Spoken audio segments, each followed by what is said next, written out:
তখন জনগণ মনে করে যে অন্তর্বর্তী সরকার নির্দলীয় নিরপেক্ষ থাকবে, তাদের আমলে যে চাঁদাবাজি হবে না, দখলবাজি হবে না। কিন্তু দুর্ভাগ্যের বিষয়, এই অন্তর্বর্তী সরকার গত 6 মাস দায়িত্ব নেওয়ার পরে এই দেশে চাঁদাবাজির পরিমাণ বেড়েছে, এই দেশে দখলবাজির পরিমাণ বেড়েছে।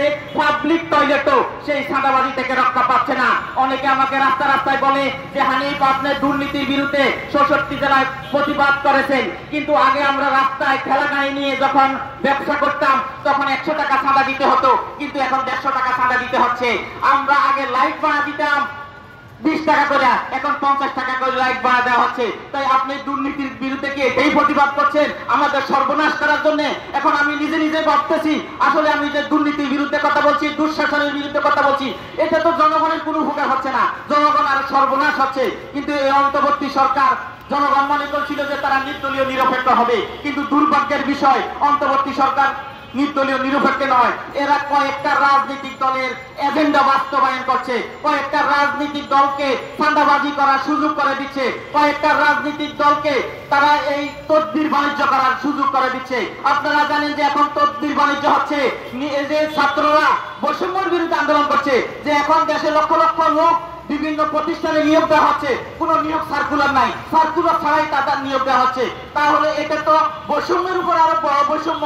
তো এটা তো অন্তর্বর্তী সরকারের কাছে জনগণ আশা করে নাই। তো এখন এই অন্তর্বর্তী সরকারকে জনগণ এখন আর অন্তর্বর্তী সরকার বলতে চাচ্ছে না, এরা বলতেছে যে এটা যে হালুয়া রুটির ভাগাভাগি সমন্বয়ক সরকার, সমন্বয়ক সমিতির রূপে তারা আবির্ভাব হয়েছে।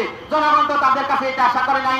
আমি জীবনের ঝুঁকি নিয়ে সেই টেকনাফ থেকে তেতুলিয়া পদযাত্রা করেছিলাম, ভোটাধিকের জন্য পদযাত্রা করেছিলাম, এই অনির্বাচিত সরকার দেখার জন্য না। কারণ বাংলাদেশের জনগণ চায় যে নির্বাচিত সরকার, কিন্তু একটা গণতান্ত্রিক দেশে দীর্ঘমেয়াদী অনির্বাচিত সরকার থাকতে পারে না। এটা গণতন্ত্রের জন্য লজ্জাজনক, রাজনীতিবিদদের জন্য লজ্জাজনক। আমরা চাই এই অন্তর্বর্তী সরকার অনতি বিলম্বে একটা নির্বাচন দিয়ে তারা ক্ষমতাসীন যারা নির্বাচিত হবে তাদের কাছে ক্ষমতা হস্তান্তর করুক। অনেকে বলে যে এখন ভোট দিলে তো বিএনপি ক্ষমতায় চলে আসবে, তো আপনি তো বিএনপি জামাত করেন না। আমি বিএনপি জামাত করি না, সেটা বড় কথা, কিন্তু আমি চাই জনগণের ভোটের মূল্যায়ন হোক, জনগণ যাকে ভোট দিবে তারাই নির্বাচিত হোক, তারাই ক্ষমতায় আসুক। তারপরেও একটা দেশে যখন দুর্নীতি হয়, দুঃশাসন চলে, তখন সেটা দলীয় সরকারের অধীনে হলে দলীয় সরকার সেটা বহন করে। কিন্তু আমাদের অন্তর্বর্তী সরকার নিজেকে নির্দলীয় নিরপেক্ষ সরকার বলছে। তারা বলছে যে তারা এখন দেশে সংস্কার করতে চায়, কিন্তু তারা কি সংস্কার করবে?